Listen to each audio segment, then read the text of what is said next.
श्री शिवाय नमस्तुभ्यम। दोस्तों, आप सभी लोग जानते हैं कि 21 सितंबर 2023 को है मोरियाय छठ। और दोस्तों, ये मोरियाय छठ का दिन बहुत ही ज़्यादा विशेष रहता है। आप सभी लोग जानते हैं कि गणेश जी के दिन चल रहे हैं, उसी बीच में मोरियाय छठ भी आ रही है। तो इसीलिए दोस्तों यह दिन बहुत ही ज़्यादा विशेष और महत्वपूर्ण होता है। अगर दोस्तों आपकी कोई विशेष मनोकामना है जो कि लंबे समय से पूरी नहीं हुई है और आप ऐसा सोचते हैं कि अब हम बहुत ज़्यादा परेशान हो चुके हैं या हमारे जीवन में ये बहुत सारी दुख और समस्याएँ चल रही हैं, तो दोस्तों आपको यह वाला उपाय इस दिन ज़रूर करना चाहिए। दोस्तों, एक ऐसा उपाय है जिस उपाय को अगर आप लोग इस मोरियाय छठ के दिन करते हैं तो आपकी कैसी ही विषम परिस्थिति वाली ही क्यों कोई मनोकामना क्यों ना हो, वो पूर्ण ज़रूर होगी। विषम परिस्थिति कहने का तात्पर्य यह है कि आपने कोई ऐसी मनोकामना सोच के रखी हो जो कि लंबे समय से सोच के रखी हो, जिसके लिए आपने पूरी मेहनत करी हो, पर वह मनोकामना आपकी पूर्ण नहीं हो रही हो। यह मनोकामना किसी भी प्रकार की हो सकती है।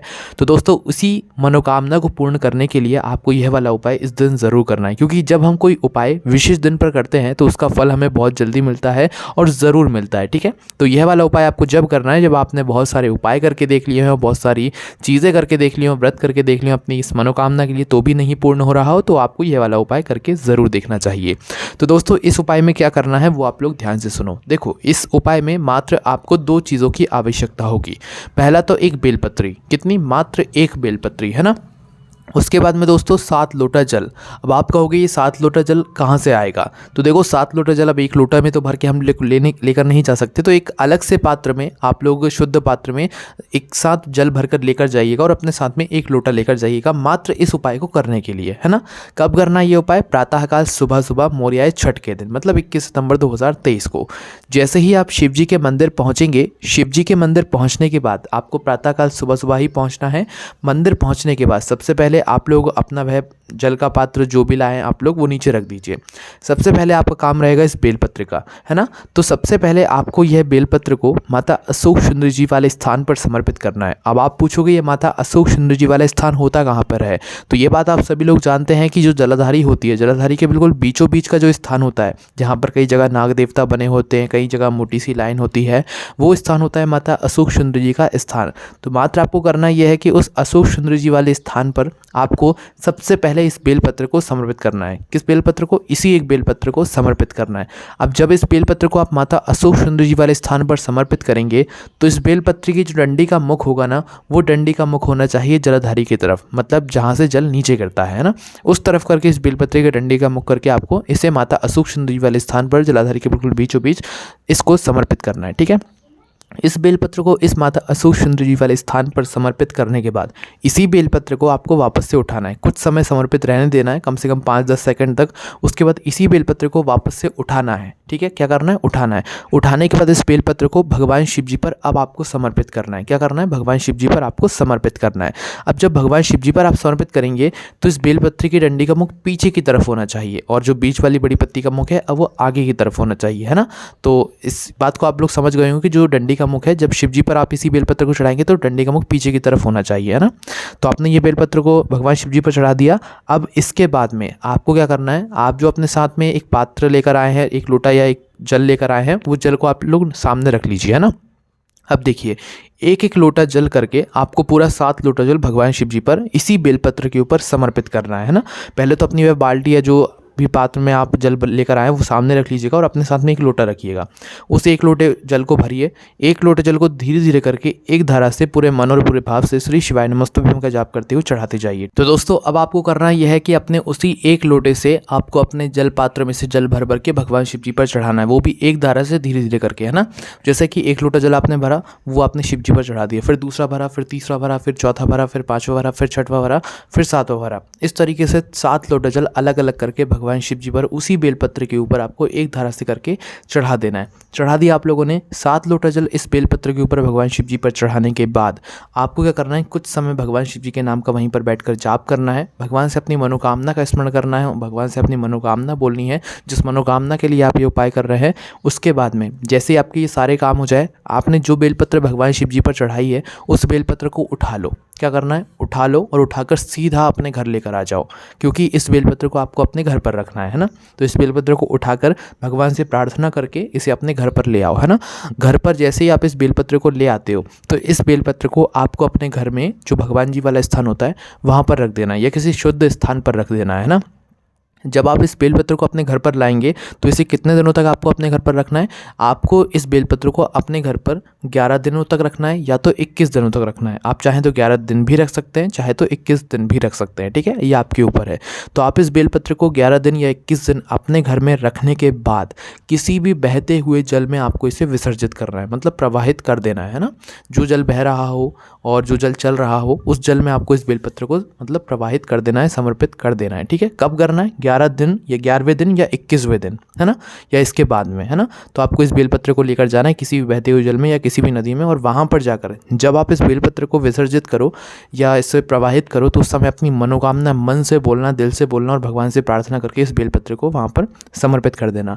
आप उसके बाद खुद ब खुद देखोगे चमत्कार कि कुछ ही समय में, कुछ ही मतलब दिनों के अंदर आपकी वह मनोकामना ज़रूर पूर्ण होगी, आपको कहीं ना कहीं से खुशखबरी ज़रूर मिल जाएगी, ठीक है। ये उपाय थोड़ा बड़ा है, थोड़ा सा मुश्किल है, पर इस उपाय का जो फल है ना वो बहुत जल्दी मिलेगा। और जब आप इस उपाय को इस विशेष दिन पर करेंगे तो निश्चित ही आपकी मनोकामना भी बहुत जल्दी ज़रूर पूर्ण होगी, है ना। चलिए दोस्तों, अब हम बात करते हैं अगले उपाय के बारे में जो कि आपको इस मोरियाई छठ के दिन ज़रूर करनी है। अब दोस्तों जो अगला उपाय है ना ये आपके व्यापार से जुड़ा हुआ है। अगर कोई ऐसा व्यक्ति है जो कि व्यापार करता है, बिजनेस करता है, दुकानदारी है और उसका वो सही नहीं चल रहा है या पैसों की आमदनी बिल्कुल नहीं हो पा रही है, तो उस स्थान पर उसे यह वाला उपाय ज़रूर करना चाहिए। या किसी व्यक्ति के ऊपर, किसी व्यापारी के ऊपर बहुत ज़्यादा कर्जा हो गया है तो भी आपको ये वाला उपाय एक बार ज़रूर करके देखना चाहिए, क्योंकि इस उपाय से आपके जो व्यापार होगा, आपकी जो दुकानदारी होगी, आपका जो बिज़नेस होगा वो अच्छे से चल पड़ेगा और आपको अच्छी आमदनी होगी। या अगर आपके ऊपर कर्जा भी होगा ना वो धीरे धीरे करके चुकना शुरू हो जाएगा इस उपाय को करने के बाद। तो अब इस उपाय में क्या करना है वो आप लोग ध्यान से सुनिए। देखिए, इस उपाय में आपको लेना है एक धतूरा। क्या लेना है? मात्र एक धतूरा। धतूरा आप लोग जानते हैं क्या होता है? जो भगवान शिव जी पर समर्पित होता है, ठीक है। तो एक धतूरा आपको लेना है और इसे भगवान शिव जी के मंदिर प्रातःकाल सुबह सुबह शुद्ध होकर स्नान करके लेकर जाना है ना। लेकर जाने के बाद दोस्तों इसके साथ में आपको एक लोटा जल भी अपने घर से लेकर जाना है ना। इस बात का आप लोग ध्यान रखिएगा। जैसे ही आप लोग भगवान शिव जी के मंदिर पहुंच जाएं, मंदिर पहुंचने के बाद सबसे पहला काम आपका ये रहेगा कि आप एक धतूरे को भगवान शिव जी की शिवलिंग के ऊपर समर्पित करें।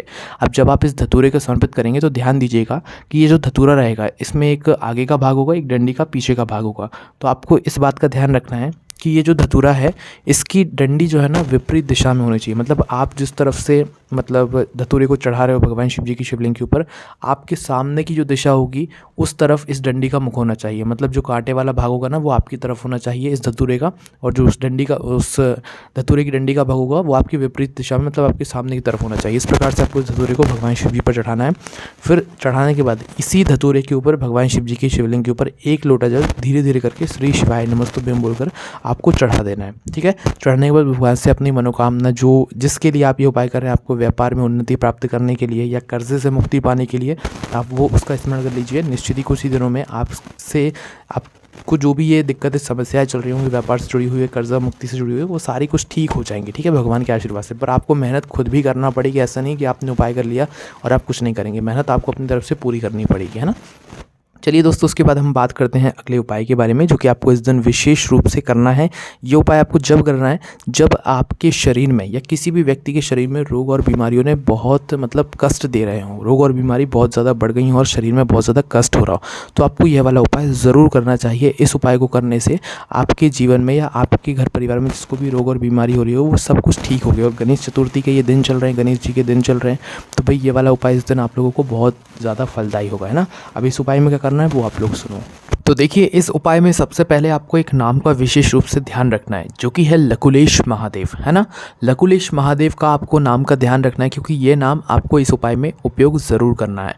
करना यह है कि इस उपाय में अगर किसी व्यक्ति को रोग और बीमारी है, वो खुद इस उपाय को करने में सक्षम है तो वो खुद इस उपाय को करे, अन्यथा उसके नाम से कोई और भी घर का परिवार का सदस्य जन जो है इस उपाय को कर सकता है। इस उपाय में अब ज़रूरत किस चीज़ की होगी वो आप लोग सुनिए। देखिए, इस उपाय में आपको 7 दूर्वा की आवश्यकता होगी, उसके बाद में 5 बेलपत्र की आवश्यकता होगी।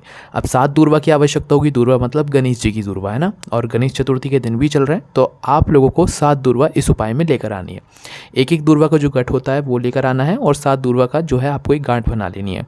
उसके बाद में 5 बेलपत्री अलग से रखनी है ना। अब करना यह है कि आपको जाना है प्रातःकाल सुबह सुबह भगवान शिव जी के मंदिर में, इन्हीं गणेश जी को दिनों में, है ना, जो कि मोरियाई छठ है इस दिन, है ना। करना यह है कि आप लोगों को इस दिन भगवान शिव जी के मंदिर पहुंचकर भगवान शिव जी की शिवलिंग के ऊपर, अगर आप 1 लोटा जल लेकर गए हैं, पूजन अर्चना करना चाहते हैं, तो पहले आप पूजन अर्चना कर लीजिए, उसके बाद में आप लोग ये उपाय कीजिएगा, ठीक है, आखिरी में कीजिएगा। तो करना यह है, सबसे पहले 7 दूर्वा भगवान शिव जी के ऊपर चढ़ा दो, ठीक है। कहाँ पर चढ़ानी है? नीचे जलाधारी पर नहीं चढ़ानी है, शिव जी की शिवलिंग के ऊपर ही चढ़ानी है। 7 दूर्वा पहले एक साथ चढ़ा दो, फिर उसके बाद 5 बेलपत्री एक साथ जमा कर भगवान शिव जी पर चढ़ा दो।